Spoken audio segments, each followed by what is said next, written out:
आपकी खुशी में, आपके गम में, आपकी आंसुओं में, आपकी मुस्कुराहटों में, आपके आज में, आपके कल में, आपके साथ होगी एक कहानी और मैं। आइए सुनते हैं जयशंकर प्रसाद जी द्वारा लिखे गए ध्रुव स्वामिनी का पहला भाग, मेरे यानी मंजू की आवाज़ में।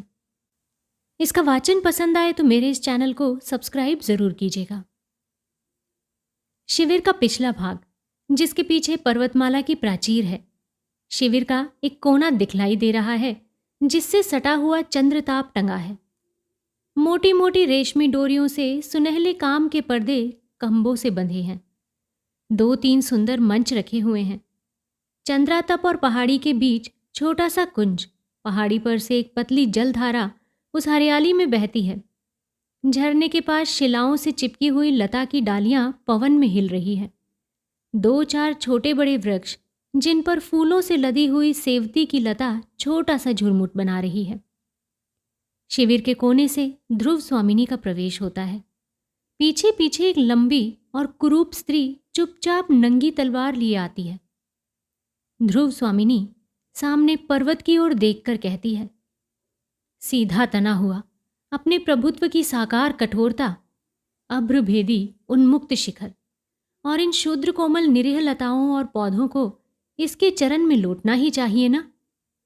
साथ वाली खड़गधारिणी की ओर देखकर कहती हैं, क्यों मंदाकिनी नहीं आई? वो उत्तर नहीं देती। बोलती क्यों नहीं, ये तो मैं जानती हूं कि इस राजकुल के अंतःपुर में मेरे लिए न जाने कब से नीरव अपमान संचित रहा, जो मुझे आते ही मिला। किंतु क्या तुम जैसी दासियों से भी वही मिलेगा? इसी शैलमाला की तरह मौन रहने का अभिनय तुम न करो, बोलो। वो दांत निकालकर विनय प्रकट करती हुई कुछ और आगे बढ़ने का संकेत करती है। अरे ये क्या, मेरे भाग्य विधाता, ये कैसा इंद्रजाल! उस दिन राज महापुरोहित ने कुछ आहुतियों के बाद मुझे आशीर्वाद दिया था। क्या वो अभिशाप था? इस राजकीय अंतःपुर में सब जैसे एक रहस्य छिपाए हुए चलते हैं, बोलते हैं और मौन हो जाते हैं। खड़गधारिणी विवशता और भय का अभिनव करती हुई आगे बढ़ने का संकेत करती है।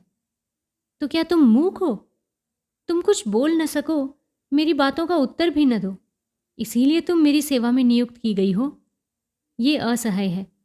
इस राजकुल में एक भी संपूर्ण मनुष्यता का निर्दशन नहीं मिलेगा। क्या जिधर देखो कुबड़े, बौन, हिजड़े, गूंगे और बहरे?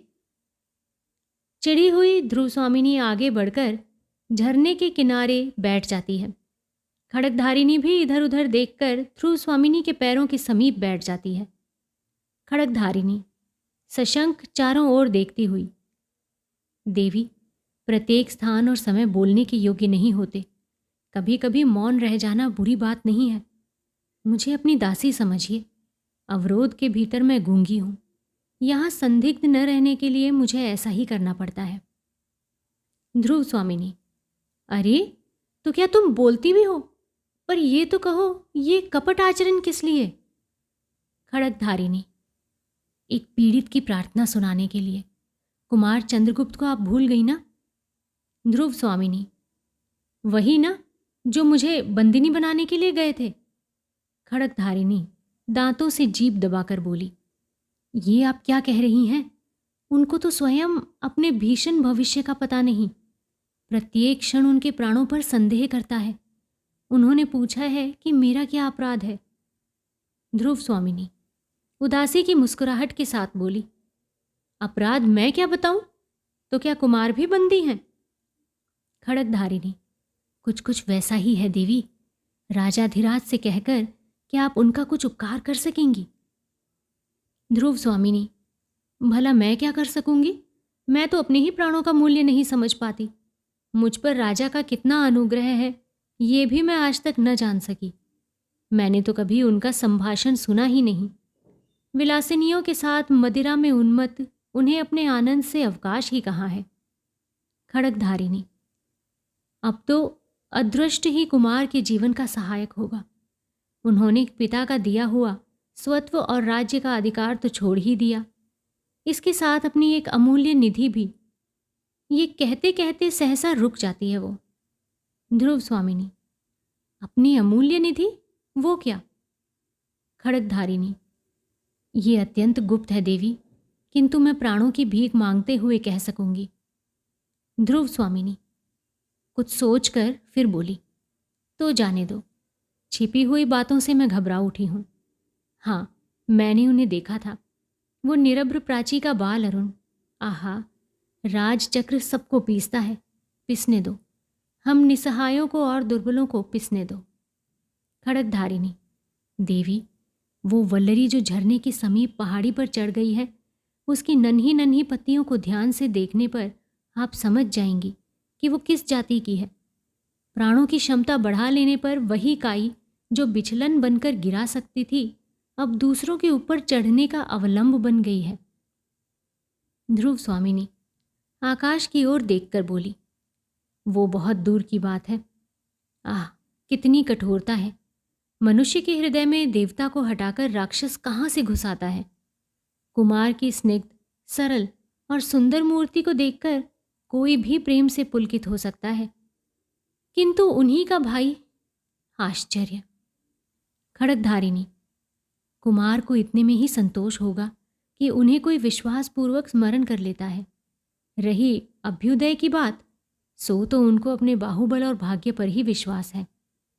ध्रुव स्वामिनी, किंतु उन्हें कोई ऐसा साहस का काम न करना चाहिए जिसमें उनकी परिस्थिति और भी भयानक हो जाए। खड़गधारिणी खड़ी होती है। अच्छा, तो अब तू जा और अपने मौन संकेत से किसी दासी को यहाँ भेज दे, मैं अभी यहाँ बैठना चाहती हूँ। खड़गधारिणी नमस्कार करके जाती है और एक दासी का प्रवेश होता है। दासी ने हाथ जोड़कर कहा, देवी, सायंकाल हो चुका है, वनस्पतियाँ शिथिल होने लगी हैं। देखिए ना, व्योम बिहारी पक्षियों का झुंड भी अपने नीड़ों में प्रसन्न कोलाहल से लौट रहा है। क्या भीतर चलने की अभी इच्छा नहीं है? ध्रुव स्वामिनी, चलूंगी क्यों नहीं, किंतु मेरा नीड़ कहाँ? ये तो स्वर्ण पिंजर है। करुण भाव से उठकर दासी के कंधे पर हाथ रखकर चलने को उद्यत होती है। नेपथ्य में कोलाहल होता है। महादेवी कहाँ हैं? उन्हें कौन बुलाने गई है? ध्रुव स्वामिनी, हैं? ये उतावली कैसी? प्रतिहारी प्रवेश करके घबराहट से बोला, भट्टारा किधर आए हैं क्या? ध्रुव स्वामिनी व्यंग्य से मुस्कुराते हुए, मेरे आंचल में तो छिपे नहीं हैं, देखो किसी कुंज में ढूंढो। प्रतिहारी संभ्रम से, अरे महादेवी क्षमा कीजिए, युद्ध संबंधी एक आवश्यक संवाद देने के लिए महाराज को खोजती हुई मैं इधर आ गई हूँ। ध्रुव स्वामिनी, होंगे कहीं, यहाँ तो नहीं है। उदास भाव से दासी के साथ ध्रुव स्वामिनी का प्रस्थान। दूसरी ओर से खड़गधारिणी का पुनः प्रवेश और कुंज में से अपना उत्तरीय संभालता रामगुप्त निकलकर एक बार प्रतिहारी की ओर फिर खड़गधारिणी की ओर देखता है। प्रतिहारी, जय हो देव, एक चिंताजनक समाचार निवेदन करने के लिए अमात्य ने मुझे भेजा है। रामगुप्त झुंझलाकर बोले, चिंता करते करते देखता हूं कि मुझे मर जाना पड़ेगा। ठहरो, खड़गधारिणी से बोले, हाँ जी, तुमने अपना काम तो अच्छा किया, किंतु मैं समझ न सका कि चंद्रगुप्त को वो अब भी प्यार करती है या नहीं। खड़गधारिणी प्रतिहारी की ओर देखकर चुप रह जाती है। रामगुप्त प्रतिहारी की ओर क्रोध से देखता हुआ कहता है, तुमसे मैंने कह दिया ना कि अभी मुझे अवकाश नहीं, ठहर कर आना। प्रतिहारी, राजाधिराज, शकों ने किसी पहाड़ी राह से उतरकर नीचे का गिरिपथ रोक लिया है। हम लोगों के शिविर का संबंध राजपथ से छूट गया है। शकों ने दोनों ही ओर से घेर लिया है। रामगुप्त, दोनों ओर से घिरा रहने में शिविर और भी सुरक्षित है। मूर्ख, चुप रह। फिर खड़गधारिणी से बोला, तो ध्रुव देवी क्या मन ही मन चंद्रगुप्त को? है न मेरा संदेह ठीक? प्रतिहारी हाथ जोड़कर बोला, अपराध क्षमा हो देव, अमात्य युद्ध परिषद में आपकी प्रतीक्षा कर रहे हैं। रामगुप्त हृदय पर हाथ रखकर बोले, युद्ध तो यहां भी चल रहा है। देखती नहीं, जगत की अनुपम सुंदरी मुझसे स्नेह नहीं करती और मैं हूं इस देश का राजाधिराज। प्रतिहारी, महाराज, शकराज का संदेश लेकर एक दूत भी आया है। रामगुप्त, आह, किंतु ध्रुव देवी, उसके मन में टीस है। जो स्त्री दूसरे के शासन में रहकर और प्रेम किसी अन्य पुरुष से करती है, उसमें एक गंभीर और व्यापक रस उद्वेलित रहता होगा। वही तो। नहीं, जो चंद्रगुप्त से प्रेम करेगी वो स्त्री न जाने कब चोट कर बैठे। भीतर भीतर न जाने कितने कुचक्र घूमने लगेंगे। फिर खड़गधारिणी से बोले, सुना ना, ध्रुव देवी से कह देना चाहिए कि वो मुझे और मुझसे ही प्यार करें। केवल महादेवी बन जाना ठीक नहीं। खड़गधारिणी का प्रतिहारी के साथ प्रस्थान और शिखर स्वामी का प्रवेश होता है। शिखर स्वामी, कुछ आवश्यक बातें करनी है देव। रामगुप्त चिंता से उंगली हिलाते हुए जैसे अपने आप से ही बातें कर रहे हों। ध्रुव देवी को लेकर क्या साम्राज्य से भी हाथ धोना पड़ेगा? नहीं तो फिर ठीक है, तो सहसा मेरे राजदंड ग्रहण कर लेने से पुरोहित, अमात्य और सेनापति लोग छिपा हुआ विद्रोह भाव रखते हैं, है ना? केवल एक तुम ही मेरे विश्वास पात्र हो। समझा ना? यही गिरिपद सब झगड़ों का अंतिम निर्णय करेगा। क्यों अमात्य? जिसकी भुजाओं में बल न हो उसके मस्तिष्क में तो कुछ होना चाहिए। शिखर स्वामी एक पत्र लेकर बोले, पहले इसे पढ़ लीजिए। रामगुप्त पत्र को पढ़ते पढ़ते आश्चर्य से चौंक उठता है। चौंकिए मत, ये घटना इतनी आकस्मिक है कि कुछ सोचने का अवसर नहीं मिलता। थोड़ा ठहरकर रामगुप्त बोले, है तो ऐसा ही, किंतु एक बार ही मेरे प्रतिकूल भी नहीं। मुझे इसकी संभावना पहले से भी थी। शिखर स्वामी ने आश्चर्य से कहा, हैं? तब तो महाराज ने अवश्य ही कुछ सोच लिया होगा। मेघ संकुल आकाश की तरह जिसका भविष्य घिरा हो, उसकी बुद्धि को तो बिजली के समान चमकना ही चाहिए। रामगुप्त शशंक भाव से बोले, कह दूं? सोचा तो है मैंने, परंतु क्या तुम उसका समर्थन करोगे? शिखर स्वामी, यदि नीति युक्त हुआ तो अवश्य करूंगा। सबके विरुद्ध रहने पर भी स्वर्गीय आर्य समुद्रगुप्त की आज्ञा के प्रतिकूल मैंने ही आपका समर्थन किया था। नीति सिद्धांत के आधार पर ज्येष्ठ राजपुत्र को। रामगुप्त ने बीच में ही बात काटकर कहा, वो तो मैं जानता हूं, किंतु इस समय जो प्रश्न सामने आ गया है उस पर विचार करना चाहिए। ये तुम जानते हो कि मेरी इस विजय यात्रा का कोई गुप्त उद्देश्य है। उसकी सफलता भी सामने दिखाई पड़ रही है। हाँ, थोड़ा सा साहस चाहिए। शिखर स्वामी, वो क्या? रामगुप्त, शकदूत संधि के लिए जो प्रमाण चाहता हो उसे अस्वीकार न करना चाहिए। ऐसा करने में इस संकट के बहाने जितनी विरोधी प्रकृति हैं उस सब को हम लोग सहज ही हटा सकेंगे। शिखर स्वामी, भविष्य के लिए ये चाहिए अच्छा हो, किंतु इस समय तो हमको बहुत से विघ्नों का सामना करना पड़ेगा। रामगुप्त कुछ हंसकर बोले, तुम्हारी बुद्धि कब काम में आएगी? और हाँ, चंद्रगुप्त के मनोभाव का कुछ पता चला? शिखर स्वामी, कोई नई बात तो नहीं। रामगुप्त, मैं देखता हूं कि मुझे पहले अपने अंतःपुर के ही विद्रोही का दमन करना होगा। फिर कुछ निश्वास लेकर बोले, ध्रुव देवी के हृदय में चंद्रगुप्त की आकांक्षा धीरे धीरे जाग रही है। शिखर स्वामी, ये असंभव नहीं, किंतु महाराज, इस समय आपको दूत से साक्षात करके उपस्थित राजनीति पर ध्यान देना चाहिए। ये एक विचित्र बात है कि प्रबल पक्ष संधि के लिए संदेश भेजे। रामगुप्त, विचित्र हो चाहे सचित्र अमात्य, तुम्हारी राजनीतिज्ञता इसी में है। भीतर और बाहर के सब शत्रु एक ही चाल में परास्त हों। तो चलो। दोनों का प्रस्थान। मंदाकिनी का सशंक भाव से प्रवेश। मंदाकिनी चारों ओर देखकर फिर बोली, भयानक समस्या है। मूर्खों ने स्वार्थ के लिए साम्राज्य के गौरव का सर्वनाश करने का निश्चय कर लिया है। सच है, वीरता जब जागती है तब उसके पैरों से राजनीतिक छलछंद की धूल उड़ती है।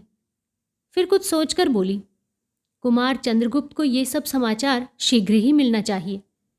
गूंगी के अभिनय में महादेवी के हृदय का आवरण तनिक सा हटा है, किंतु वो थोड़ा सा स्निग्ध भाव भी कुमार के लिए कम महत्व नहीं रखता। कुमार चंद्रगुप्त, कितना समर्पण का भाव है उसमें, और उसका बड़ा भाई रामगुप्त कपटाचारी। जी करता है इस कुलुषित वातावरण से कहीं दूर विस्मृत में अपने को छुपा लूं। पर मंदा, तुझे विधाता ने क्यों बनाया? सोचने लगती है। नहीं, मुझे हृदय कठोर करके अपना कर्तव्य करने के लिए यहाँ रुकना होगा। न्याय का दुर्बल पक्ष ग्रहण करना ही होगा। इसके बाद वो गाती है, ये कसक अरे आंसू सहे जा, बन कर विनम्र अभिमान मुझे मेरा अस्तित्व बता रह जा। बन प्रेम छलक कोने कोने अपनी नीरव गाथा कह जा। करुणा बन दुखिया वसुधा पर शीतलता फैलाता बह जा। इसके बाद वो जाती है। ध्रुव स्वामिनी का उदास भाव से धीरे धीरे प्रवेश होता है। पीछे एक परिचारिका पान का डिब्बा और दूसरी चमर लिए आती है। ध्रुव स्वामिनी एक मेज पर बैठकर अक्षरों पर उंगली रखकर कुछ सोचने लगती है और चमर शरधरनी चमर चलाने लगती है। ध्रुव स्वामिनी दूसरी परिचारिका से कहती है, हाँ क्या कहा? शिखर स्वामी कुछ कहना चाहते हैं? कह दो, कल सुनूंगी, आज नहीं। परिचारिका, जैसी आज्ञा। तो मैं कह आऊं कि अमात्य से कल महादेवी बातें करेंगी? ध्रुव स्वामिनी कुछ सोचकर कहती है, ठहरो तो, वो गुप्त साम्राज्य का अमात्य है, उससे आज ही भेंट करना होगा। हाँ, ये तो बताओ तुम्हारे राजकुल में नियम क्या है? पहले अमात्य की मंत्रणा सुननी पड़ती है, तब राजा से भेंट होती है। परिचारिका दांतों तले जीभ दबाकर बोली, ऐसा नियम तो मैंने नहीं सुना। ये युद्ध शिविर है ना, परम भट्टारक को अवसर न मिला होगा। महादेवी, आपको संदेह नहीं करना चाहिए। ध्रुव स्वामिनी, मैं महादेवी ही हूं ना। यदि ये सत्य है तो क्या तुम मेरी आज्ञा से कुमार चंद्रगुप्त को यहाँ बुला सकती हो? मैं चाहती हूँ कि अमात्य के साथ ही कुमार से भी कुछ बातें कर लूँ। परिचारिका, क्षमा कीजिए, इसके लिए तो पहले अमात्य से पूछना होगा। ध्रुव स्वामिनी क्रोध से उसकी ओर देखने लगती है और वो पान का डिब्बा रखकर चली जाती है।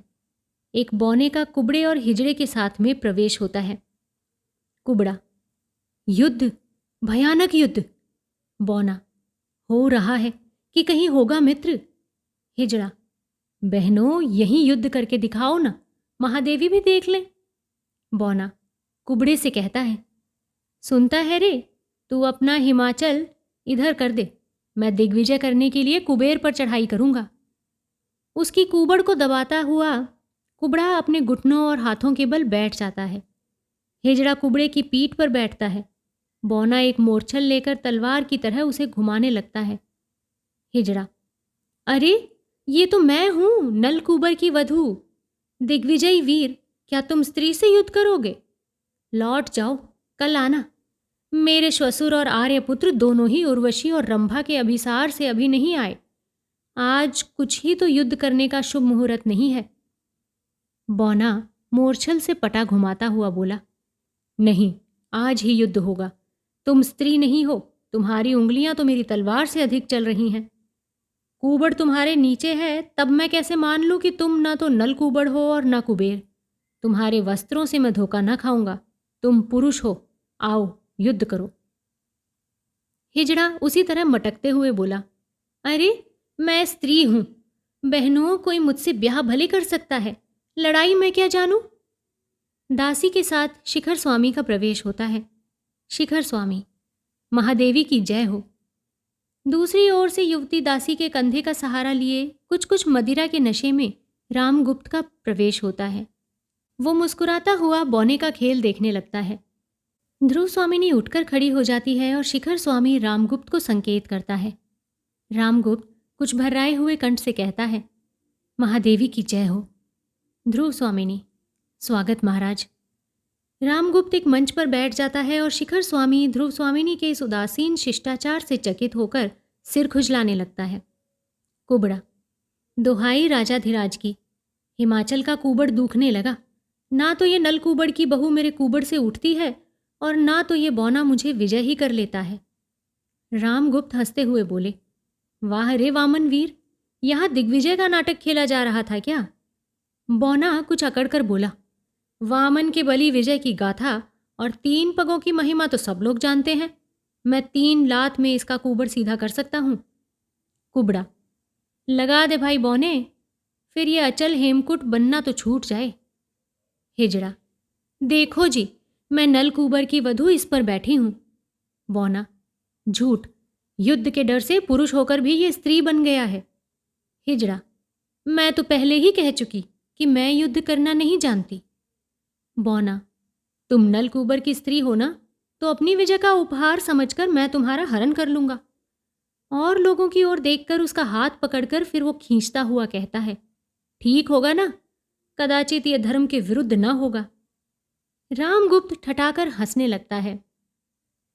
ध्रुव स्वामिनी क्रोध से अकड़कर कहती है, निकालो, अभी निकालो, यहां ऐसी निर्लजता का नाटक मैं नहीं देखना चाहती। शिखर स्वामी की ओर भी सक्रोध देखती है। शिखर के संकेत करने पर वो लोग भाग जाते हैं। रामगुप्त, अरे ओ दिग्विजयी, सुन तो। वो उठकर ताली पीटता हुआ हंसने लगता है। ध्रुव स्वामिनी शोभ और घृणा से मुंह फिरा लेती है। शिखर स्वामी के संकेत से दासी मदिरा का पात्र ले आती है। उसे देखकर प्रसन्नता से आंखें फाड़कर शिखर की ओर अपना हाथ बढ़ा देता है। अमात्य, आज ही महादेवी के पास मैं आया और आप भी पहुंच गए। ये एक विलक्षण घटना है ना? फिर उस पात्र को लेकर वो पीने लगता है। शिखर स्वामी, देव, मैं इस समय एक आवश्यक कार्य से आया हूं। रामगुप्त, ओह, मैं तो भूल ही गया था। वो बर्बर शकराज क्या चाहता है? मैं आक्रमण ना करूं, इतना ही तो? जाने दो, युद्ध कोई अच्छी बात तो है नहीं। शिखर स्वामी, वो और कुछ चाहता है। रामगुप्त, क्या कुछ सहायता भी मांग रहा है? शिखर स्वामी सिर झुकाकर गंभीरता से बोले, नहीं देव, वो बहुत ही असंगत और अशिष्ट याचना कर रहा है। रामगुप्त, क्या? कुछ कहो भी। शिखर स्वामी, क्षमा हो महाराज, दूत तो अवध्य होता ही है, इसीलिए उसका संदेश सुनना ही पड़ा। वो कहता था कि शकराज से महादेवी ध्रुव स्वामिनी का। फिर रुककर ध्रुव स्वामिनी की ओर देखने लगता है। ध्रुव स्वामिनी सिर हिलाकर कहने की आज्ञा देती है। विवाह संबंध स्थिर हो चुका था। बीच में ही आर्य समुद्रगुप्त की विजय यात्रा में महादेवी के पिताजी ने उपहार में उन्हें गुप्तकुल में भेज दिया, इसलिए महादेवी को वो। रामगुप्त, हैं? क्या कहते हो? अमात्य, क्या वो महादेवी को मांगता है? शिखर स्वामी, हाँ देव, साथ ही वो अपने सामंतों के लिए भी मगध के सामंतों की स्त्रियों को मांगता है। रामगुप्त श्वास लेकर कहता है, ठीक ही है, जब उसके पास सामंत हैं तब उन लोगों के लिए स्त्रियां चाहिए। हाँ, क्या ये सच है कि महादेवी के पिता ने पहले शकराज से इनका संबंध स्थिर कर लिया था? शिखर स्वामी, ये तो मुझे नहीं मालूम। ध्रुव स्वामिनी रोष से फूलती हुई टहलने लगती है। रामगुप्त, महादेवी, अमात्य क्या पूछ रहे हैं? ध्रुव स्वामिनी, इस प्रथम संभाषण के लिए मैं कृतज्ञ हुई महाराज, किंतु मैं भी ये जानना चाहती हूं कि गुप्त साम्राज्य क्या स्त्री संप्रदान से ही बड़ा है? रामगुप्त झेंपकर हंसता हुआ बोला, बताइए अमात्य जी। शिखर स्वामी, मैं क्या कहूँ, शत्रु पक्ष का यही संधि संदेश है। यदि स्वीकार न हो तो युद्ध कीजिए। शिविर दोनों ओर से घिर गया है, उसकी बातें मानिए या मरकर भी अपनी कुल मर्यादा की रक्षा कीजिए, दूसरा कोई उपाय नहीं। रामगुप्त कुछ चौंक कर बोले, क्या प्राण देने के अतिरिक्त दूसरा कोई उपाय नहीं? तब तो महादेवी से पूछिए। ध्रुव स्वामिनी तीव्र स्वर से बोली, और आप लोग कुबड़ों, बौनों और नपुंसकों का नृत्य देखेंगे? मैं जानना चाहती हूं कि किसने सुख दुख में मेरा साथ न छोड़ने की प्रतिज्ञा अग्निवेदी के सामने की है। रामगुप्त चारों ओर देखकर बोले, किसने की है? कोई बोलता क्यों नहीं? ध्रुव स्वामिनी, तो क्या मैं राजाधिराज रामगुप्त की महादेवी नहीं हूं? रामगुप्त, क्यों नहीं? परंतु रामगुप्त ने ऐसी कोई प्रतिज्ञा ना की होगी। मैं तो उस दिन द्राक्षासव सर में डुबकी लगा रहा था। पुरोहितों ने न जाने क्या क्या पढ़ा दिया होगा। उन सब बातों का बोझ मेरे सिर पर। फिर सिर हिलाकर बोले, कदापि नहीं।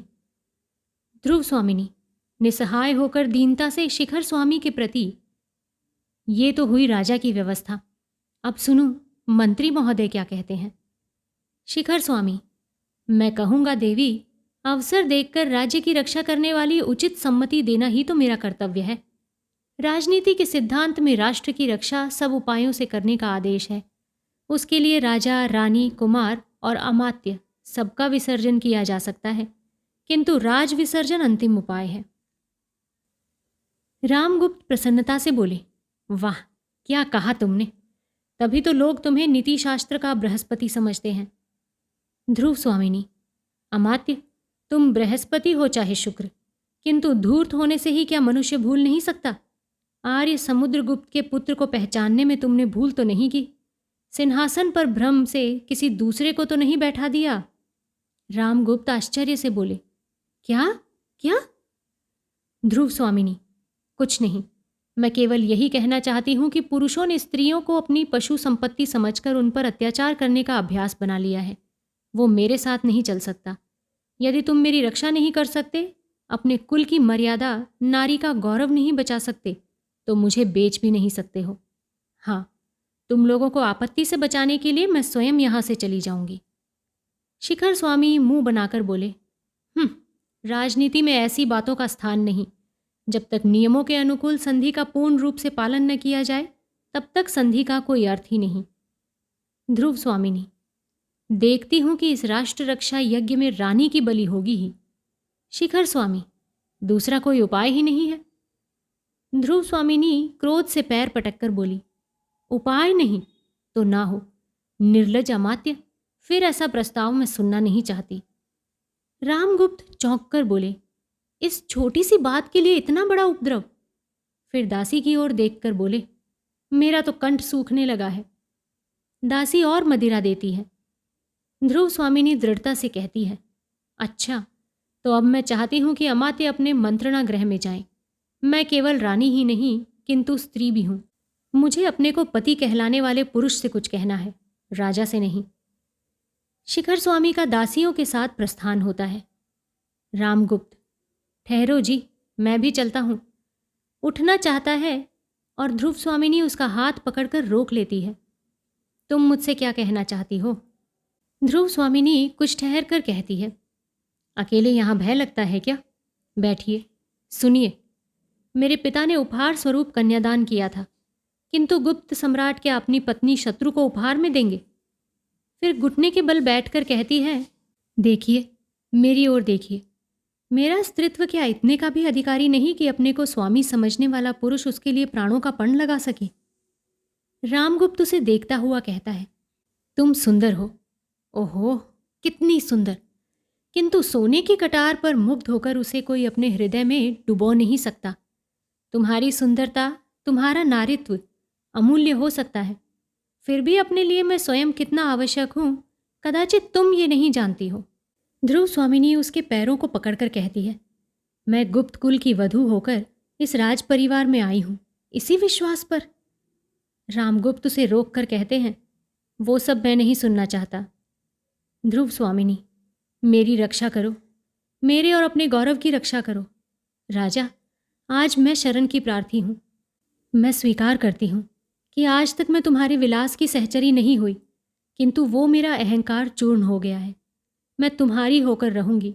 राज्य और संपत्ति रहने पर राजा को, पुरुष को बहुत सी रानियां और स्त्रियां मिलती हैं, किंतु व्यक्ति का मान नष्ट होने पर फिर नहीं मिलता।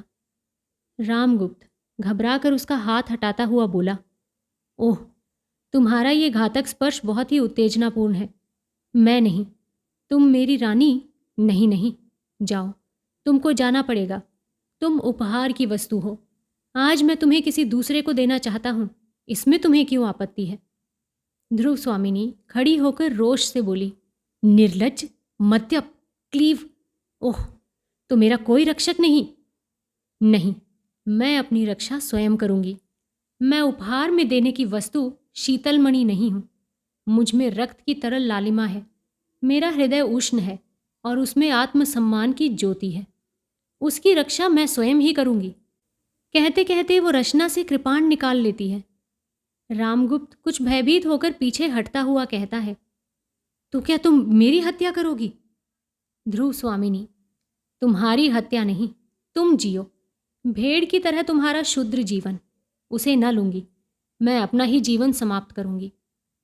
रामगुप्त, किंतु तुम्हारे मर जाने पर उस बर्बर शकराज के पास किसको भेजा जाएगा? नहीं नहीं, ऐसा न करो। हत्या, हत्या, दौड़ो दौड़ो। वो भागता हुआ निकल जाता है। दूसरी ओर से वेग सहित चंद्रगुप्त का प्रवेश होता है। चंद्रगुप्त, हत्या? कैसी हत्या? फिर वो ध्रुव स्वामिनी को देखकर कहता है, ये क्या? महादेवी ठहरिए। ध्रुव स्वामिनी, कुमार, इसी समय तुम्हें भी आना था। सकरुण देखती हुई, मैं प्रार्थना करती हूं कि तुम यहां से चले जाओ।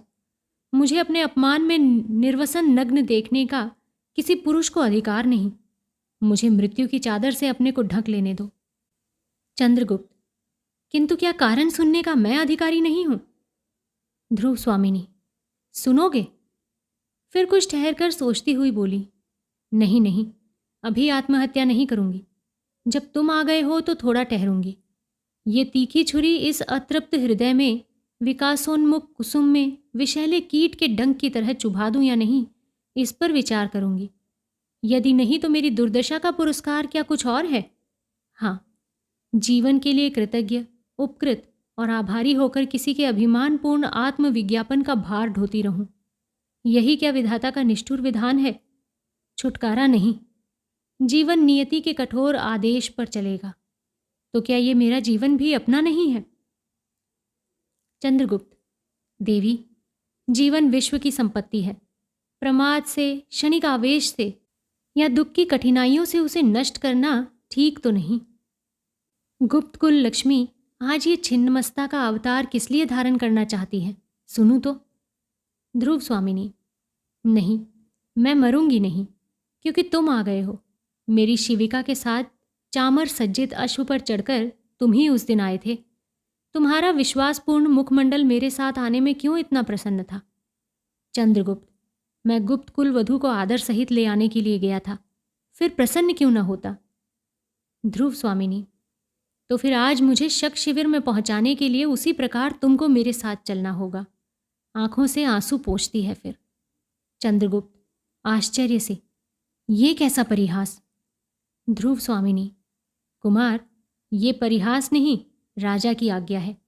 शकराज को मेरी अत्यंत आवश्यकता है। ये अवरोध बिना मेरा उपहार दिए नहीं हट सकता। चंद्रगुप्त आवेश से बोले, ये नहीं हो सकता। महादेवी, जिस मर्यादा के लिए, जिस महत्व को स्थिर रखने के लिए मैंने राजदंड ग्रहण न करके अपना मिला हुआ अधिकार छोड़ दिया, उसका ये अपमान! मेरे जीवित रहते आर्य समुद्रगुप्त के स्वर्गीय गर्व को इस तरह पतदलित होना ना पड़ेगा। फिर कुछ ठहर कर बोले, और भी एक बात है। मेरे हृदय के अंधकार में प्रथम किरण सी आकार जिसने अज्ञात भाव से अपना मधुर आलोक ढाल दिया था, उसको भी मैंने केवल इसलिए भूलने का प्रयत्न किया कि... सहसा वो कहते कहते चुप हो जाता है। ध्रुव स्वामिनी आंखें बंद किए हुए कौतूहल भरी प्रसन्नता से, हाँ हाँ, कहो कहो। शिखर स्वामी के साथ रामगुप्त का प्रवेश। रामगुप्त, देखो तो कुमार, ये भी कोई बात है? आत्महत्या कितना बड़ा अपराध है। चंद्रगुप्त, और आपसे तो वो भी करते नहीं बनता। रामगुप्त शिखर स्वामी से, देखो कुमार के मन में छिपा हुआ कलुष कितना कितना भयानक है। शिखर स्वामी, कुमार, विनय गुप्त कुल का सर्वोत्तम गृह विधान है, उसे न भूलना चाहिए। चंद्रगुप्त व्यंग्य से हंसकर कहते हैं, अमात्य, तभी तो तुमने व्यवस्था दी है कि महादेवी को देकर भी संधि की जाए। क्यों? यही तो विनय की पराकाष्ठा है। ऐसा विनय प्रवंचकों का आवरण है, जिसमें शील न हो, और शील परस्पर सम्मान की घोषणा करता है। का पुरुष आर्य समुद्रगुप्त का सम्मान। शिखर स्वामी बीच में ही बात काटकर फिर कहते हैं, उसके लिए मुझे प्राणदंड दिया जाए, मैं उसे अविचल भाव से ग्रहण करूंगा, परंतु राजा और राष्ट्र की रक्षा होनी चाहिए। मंदाकिनी प्रवेश करके बोली, राजा अपने राष्ट्र की रक्षा करने में असमर्थ है, तब भी उस राजा की रक्षा होनी ही चाहिए। अमात्य, ये कैसी विवशता है? तुम मृत्युदंड के लिए उत्सुक, महादेवी आत्महत्या करने के लिए प्रस्तुत, फिर ये हिचक क्यों? एक बार अंतिम बल से परीक्षा करके देखो, बचोगे तो राष्ट्र और सम्मान भी बचेगा, नहीं तो सर्वनाश। चंद्रगुप्त, आह मंदा, भला तू कहाँ से ये उल्लास भरी बात कहने के लिए आ गई? ठीक तो है अमात्य, सुनो ये स्त्री क्या कह रही है। रामगुप्त अपने हाथों को मसलते हुए, दुर्भिसंधि, छल, मेरे प्राण लेने का कौशल। चंद्रगुप्त, तब आओ हम लोग स्त्री बन जाएं और बैठकर रोएं। हिजड़ा प्रवेश करके कहता है, कुमार, स्त्री बनना सहज नहीं है, कुछ दिनों तक मुझसे सीखना होगा। सबका मुंह देखता है और फिर शिखर स्वामी के मुंह पर हाथ फेरता है। तुम नहीं बन सकते, तुम्हारे ऊपर बड़ा कठोर आवरण है। कुमार के समीप जाकर कहता है, कुमार, मैं शपथ खाकर कह सकती हूं कि यदि मैं अपने हाथों से सजा दूं तो आपको देखकर महादेवी को भ्रम हो जाए। चंद्रगुप्त उसका कान पकड़कर बाहर कर देता है। ध्रुव स्वामिनी, उसे छोड़ दो कुमार, यहां पर एक वही नपुंसक तो नहीं है, बहुत से लोगों में किसको किसको निकालोगे। चंद्रगुप्त उसे छोड़कर चिंतित सा टहलने लगता है और शिखर स्वामी रामगुप्त के कानों में कुछ कहता है। चंद्रगुप्त सहसा खड़े होकर फिर बोले, अमात्य, तो तुम्हारी ही बात रही। हाँ, उसमें तुम्हारे सहयोगी हिजड़े की भी सम्मति मुझे अच्छी लगी। मैं ध्रुव स्वामिनी बनकर अन्य सामंत कुमारों के साथ शकराज के पास जाऊंगा। अगर सफल हुआ तब तो कोई बात ही नहीं, अन्यथा मेरी मृत्यु के बाद तुम लोग जैसा उचित समझना वैसा करना। ध्रुव स्वामिनी चंद्रगुप्त को अपनी भुजाओं में पकड़कर, नहीं, मैं तुमको न जाने दूंगी। मेरे शुद्र दुर्बल नारी जीवन का सम्मान बचाने के लिए इतने बड़े बलिदान की आवश्यकता नहीं। रामगुप्त आश्चर्य और क्रोध से, छोड़ो छोड़ो उसे, ये कैसा अनर्थ है, सबके सामने ये कैसी निर्लजता। ध्रुव स्वामिनी चंद्रगुप्त को छोड़ती हुई जैसे चैतन्य होकर सी कहती है, ये पाप है, जो मेरे लिए अपनी बलि दे सकता हो, जो मेरे स्नेह। इसके बाद कुछ ठहर कर कहती है, अथवा इससे क्या, शकराज क्या मुझे देवी बनाकर भक्ति भाव से मेरी पूजा करेगा। वाह रे लज्जाशील पुरुष। शिखर स्वामी फिर रामगुप्त के कानों में कुछ कहता है। रामगुप्त स्वीकार सूचक सिर हिलाता है। शिखर स्वामी, राजाधिराज, आज्ञा दीजिए, यही एक उपाय है जिसे कुमार बता रहे हैं, किंतु राजनीति की दृष्टि से महादेवी का भी वहां जाना आवश्यक है। चंद्रगुप्त क्रोध से कहते हैं, क्यों आवश्यक है? यदि उन्हें जाना ही पड़ा तो फिर मेरे जाने से क्या लाभ, तब मैं नहीं जाऊंगा। रामगुप्त, नहीं, ये मेरी आज्ञा है, सामंत कुमारों के साथ जाने के लिए प्रस्तुत हो जाओ। ध्रुव स्वामिनी, तो कुमार, हम लोगों का चलना निश्चित ही है, अब इसमें विलंब की आवश्यकता नहीं। चंद्रगुप्त का प्रस्थान होता है और ध्रुव स्वामिनी मंच पर बैठकर रोने लगती है। रामगुप्त, अब ये कैसा अभिनय, मुझे तो पहले से ही शंका थी और आज तो तुमने मेरी आंखें खोल दी। ध्रुव स्वामिनी, अनार्य, निष्ठुर, मुझे कलंक कालिमा के कारागार में बंद कर मर्म वाक्य के धुएं से दम घोंटकर मार डालने की आशा ना करो। आज मेरी असहायता मुझे अमृत पिलाकर मेरा निर्लज जीवन बढ़ाने के लिए तत्पर है। उठकर हाथ से निकल जाने का संकेत करते हुए वो कहती है, जाओ, मैं एकांत चाहती हूं। शिखर स्वामी के साथ रामगुप्त का प्रस्थान होता है। ध्रुव स्वामिनी, कितना अनुभूतिपूर्ण था वो एक क्षण का आलिंगन, कितने संतोष से भरा था। नियति ने अज्ञात भाव से मानो लू से तपी हुई वसुधा को क्षितिज के निर्जन में सायंकाल शीतल आकाश से मिला दिया हो। जिस आयु विहीन प्रदेश में उखड़ी हुई सांसों पर बंधन हो, अर्गला हो, वहां रहते रहते ये जीवन असहाय हो गया था। तो भी मरूंगी नहीं, संसार के कुछ दिन विधाता के विधान में अपने लिए सुरक्षित करा लूंगी। कुमार, तुमने वही किया जिसे मैं बचाती रही। तुम्हारे उपकार और स्नेह की वर्षा से मैं भीगी जा रही हूं। ओह, फिर वो अपने हृदय पर उंगली रखकर कहती है, इस वक्ष स्थल में 2 हृदय हैं क्या? अब अंतरंग हाँ करना चाहता है, जब ऊपरी मन ना क्यों कह देता है। चंद्रगुप्त प्रवेश करके कहते हैं, महादेवी, हम लोग प्रस्तुत हैं, किंतु ध्रुव स्वामिनी के साथ शक शिविर में जाने के लिए हम लोग सहमत नहीं। ध्रुव स्वामिनी हंसकर कहती है, राजा की आज्ञा मान लेना ही पर्याप्त नहीं, रानी की भी एक बात न मानोगे? मैंने तो पहले ही कुमार से प्रार्थना की थी कि मुझे जैसे ले आए हो उसी तरह पहुंचा भी दो। चंद्रगुप्त, नहीं, मैं अकेले ही जाऊंगा। ध्रुव स्वामिनी, कुमार, ये मृत्यु और निर्वासन का सुख तुम अकेले ही लोगे, ऐसा नहीं हो सकता। राजा की इच्छा क्या है ये जानते हो? मुझसे और तुमसे एक साथ छुटकारा, तो फिर वही क्यों न हो, हम दोनों ही चलेंगे। मृत्यु के गह्वर में प्रवेश करने के समय मैं तुम्हारी ज्योति बनकर बुझ जाने की कामना रखती हूँ, और भी एक विनोद, प्रलय का परिहास देख सकूंगी।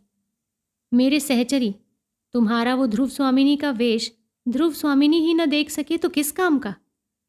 दोनों हाथों से चंद्रगुप्त का चिबुक पकड़कर सकरुण देखती है।